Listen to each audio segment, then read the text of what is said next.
사도행전 5장 1절부터 11절까지 말씀입니다. 아나니아라 하는 사람이 그의 아내 삽비라와 더불어 소유를 팔아 그 값에서 얼마를 감추매 그 아내도 알더라. 얼마만 가져다가 사도들의 발 앞에 두니 베드로가 이르되 아나니아야 어찌하여 사탄이 내 마음에 가득하여 내가 성령을 속이고 땅값 얼마를 감추었느냐. 땅이 그대로 있을 때에는 내 땅이 아니며 판 후에도 내 마음대로 할 수가 없더냐. 어찌하여 이 일을 내 마음에 두었느냐. 사람에게 거짓말한 것이 아니요 하나님께로다. 아나니아가 이 말을 듣고 엎드려져 혼이 떠나니 이 일을 듣는 사람이 다 크게 두려워하더라. 젊은 사람들이 일어나 시신을 싸서 메고 나가 장사하니라. 3시간쯤 지나 그의 아내가 그 일어난 일을 알지 못하고 들어오니 베드로가 이르되 그 땅 판값이 이것뿐이냐. 내게 말하라 하니 이르되 예 이것뿐이라 하더라. 베드로가 이르되 너희가 어찌 함께 꾀하여 주의 영을 시험하려 하느냐. 보라 내 남편을 장사하고 오는 사람들의 발이 문 앞에 이르렀으니 또 너를 메어 내 가리라 하니 곧 그가 베드로의 발 앞에 엎드려져 혼이 떠나는지라. 젊은 사람들이 들어와 죽은 것을 보고 메어다가 그의 남편 곁에 장사하니 온 교회와 이 일을 듣는 사람들이 다 크게 두려워하니라. 아멘. 어떤 주석가의 말처럼 오늘 본문은 신약성경 가운데 가장 어려운 본문 중에 하나입니다. 아나니아와 삽비라가 죽은 이유가 무엇입니까? 거짓말을 했기 때문입니까? 거짓말로 즉사할 수 있습니까? 이 경우는 시범 케이스입니까? 사람에게 거짓말한 것이 아니요 하나님께로다 했는데 하나님께 한 거짓말과 사람에게 한 거짓말이 따로 있습니까? 그것을 구분할 수가 있겠습니까? 구분한다 하더라도 그것으로 하나님께서 그 사람을 죽이십니까? 저는 어린 시절 주일학교 때에 이 말씀을 이렇게 적용하는 것을 들었습니다. 엄마가 헌금을 하라고 1,000원을 줬는데 500원은 떼먹고 500원만 헌금하면 안 된다. 참 쉬운 적용인데 문제는 즉사했다는 것입니다. 재산을 처분하여 마련한 금액 전부를 다 드리지 않았기 때문입니까? 땅을 팔아서 얼마는 헌금을 하고 얼마는 자기가 쓸 수 없는 것입니까? 베드로 사도는 왜 땅값 얼마를 감추었느냐라고 책망을 하고 있습니까? 만약 땅 판값 전부를 가져오지 않고 다 가져온 것처럼 거짓말을 한 것이라고 한다면 아나니아와 삽비라는 왜 전부를 바치는 것처럼 거짓말을 하고 행동하려고 했던 것입니까? 사람들로부터 존경을 받기 위한 것이었습니까? 아니면 전부를 다 바쳐야 했기 때문입니까? 1절 말씀에 보면 아나니아라 하는 사람이 그의 아내 삽비라와 더불어 소유를 팔아 그랬습니다. 그런데 거기 소유라는 단어는 끄테마라는 단어인데 토지, 땅이라는 말입니다. 베드로 사도도 땅값 얼마를 감췄느냐, 그 땅 판값이 이것뿐이냐. 아나니아는 땅을 판 것이죠. 그런데 사실 땅을 파는 일은 구약시대에 금지되어 있었던 일입니다. 레위기 25장 23절에 보면 토지를 영구히 팔지 말 것은 토지는 다 내 것임이라. 너희는 거류민이요 동거하는 자로서 나와 함께 있느니라 그랬습니다. 예루살렘 땅입니다. 이스라엘 땅이지요. 조상들이 하나님으로부터 기업으로 얻은 땅입니다. 그런데 왜 그 땅을 팔고 있는 것입니까? 아나니아만 그렇게 한 것이 아니요 예루살렘 교회 성도들이 그렇게 했습니다. 사도행전 2장 45절에 보면 예루살렘 교회 성도들이 재산과 소유를 팔아 각 사람의 필요를 따라 나누어 주었다 그랬습니다. 거기 재산이라는 단어가 바로 끝대마입니다. 땅을 팔았다는 것입니다. 구약 시대에는 금지되었던 것을 왜 신약의 교회가 하고 있는 것입니까? 중요한 언약적인 전이가 일어나고 있기 때문입니다. 구약 시대에는 이스라엘 땅, 가나안 땅, 그 땅이 바로 하나님이 약속하신 기업입니다. 하나님이 거하시는 곳이요, 자기 백성과 만나시는 장소이죠. 하나님의 눈과 마음이 항상 그 위에 있다고 하셨습니다. 그러나 이제 약속하신 그 땅의 실체가 주어졌습니다.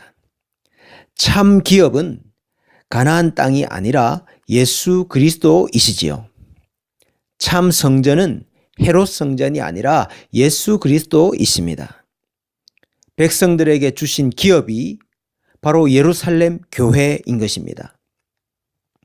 예루살렘 교회 성도들은 참 땅을 얻기 때문에 그림자 땅은 팔아도 되는 것입니다.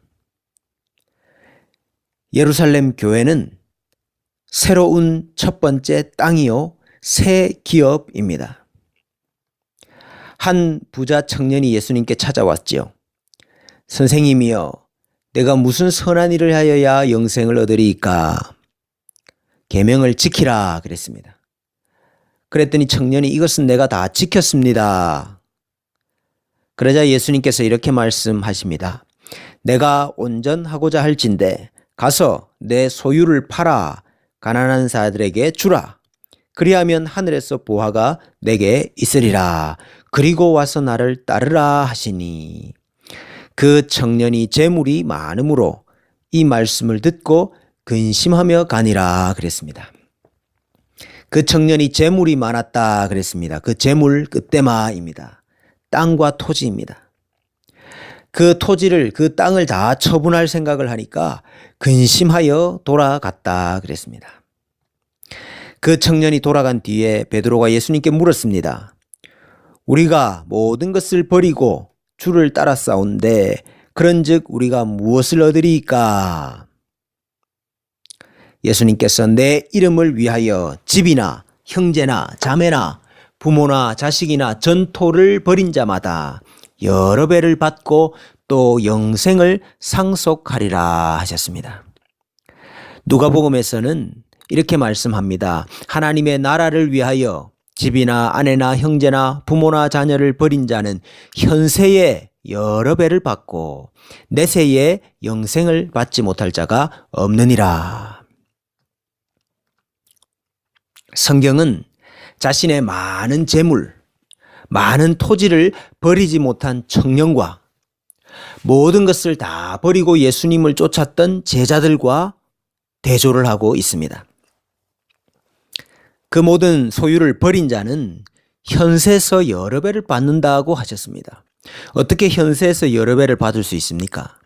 예, 바로 교회 안에서 받는 것입니다.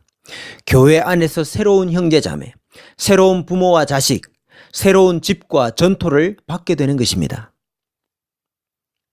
우리는 재물이 많아서 근심하며 돌아간 부자 청년의 잔상을 아나니아와 삽비라를 통해서 볼 수 있습니다. 새로운 기업, 새 땅을 받고서도 아직까지 자신의 소유와 재산과 땅에 대한 미련을 버리지 못하고 있는 모습입니다. 특별히 성경은 아나니아의 죄에 대해서 2절 말씀에 그 값에서 얼마를 감춤해 그랬습니다. 거기 감추었다 하는 단어가 노스피조라는 단어입니다. 신약 성경에서 2번 사용된 단어인데 본문에서 2절과 3절에서 사용되었고 디도서 2장 10절에서 사용이 되었습니다. 종들은 주인의 것을 훔치지 말고, 옛 번역에는 떼어 먹지 말고, 그때 사용되었습니다. 자기 것이 아닌 것을 횡령하거나 착복한다 하는 뜻입니다. 그래서 70인역에서는 아간이 여리고성의 전리품 중에서 일부를 훔쳤다, 감추었다 할 때에 이 단어를 사용했습니다.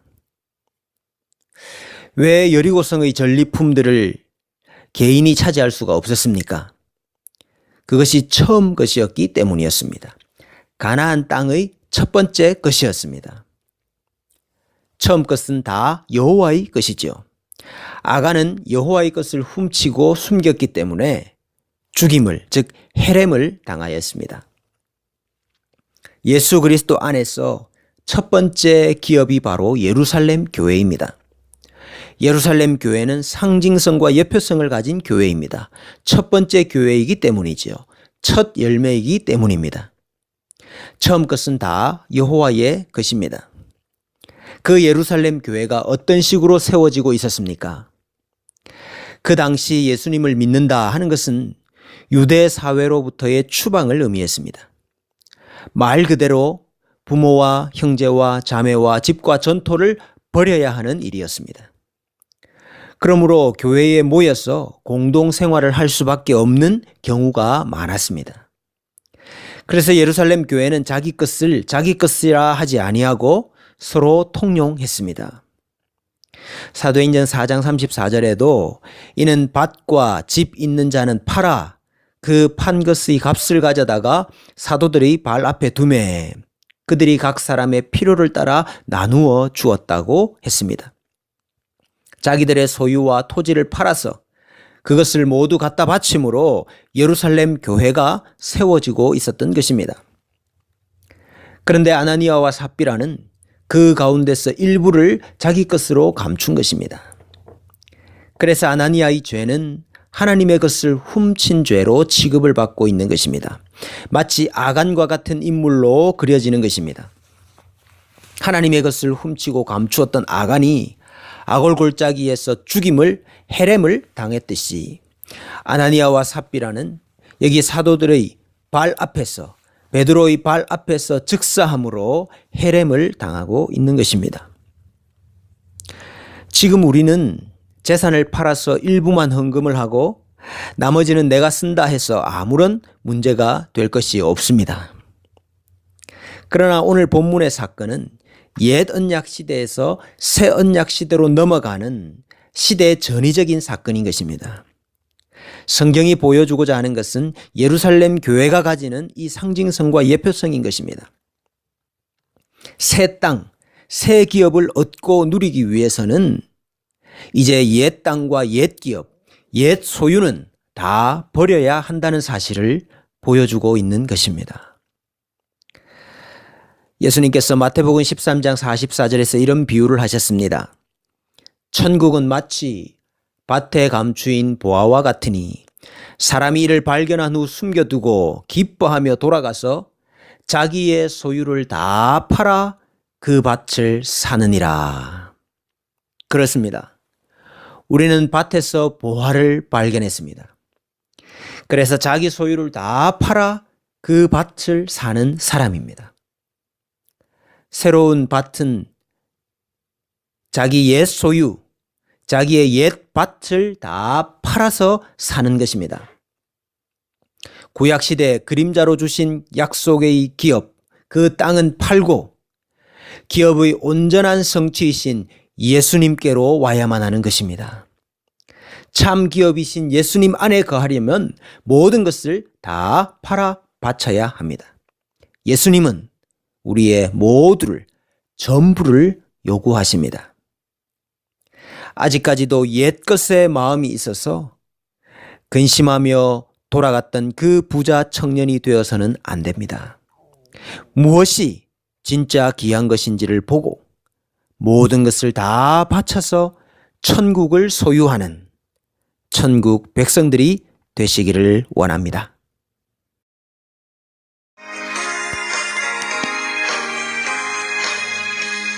우리 모두 수고끝난 세상 장막 걷고서 모든 근심 걱정 사라진 후에 주를 뵙고 성도 함께 멸류관을 쓰리라.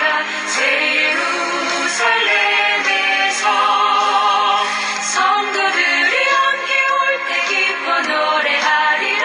새 예루살렘 새 예루살렘 호산나를 높이 불러 왕의 왕을 맞으리. 새 예루살렘에서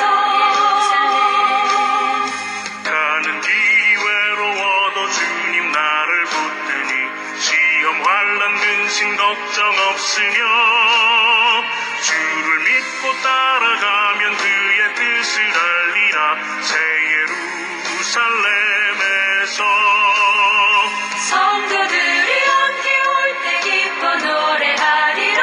새 예루살렘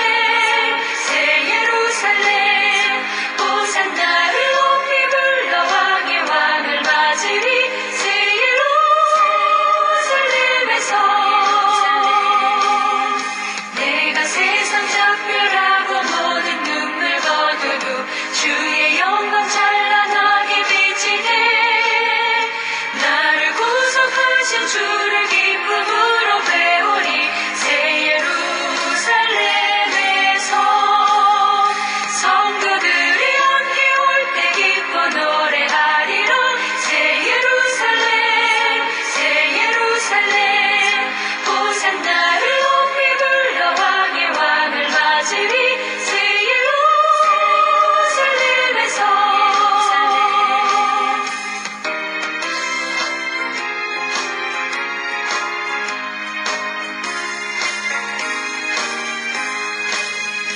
아름다운 그곳에서 구속받은 성도와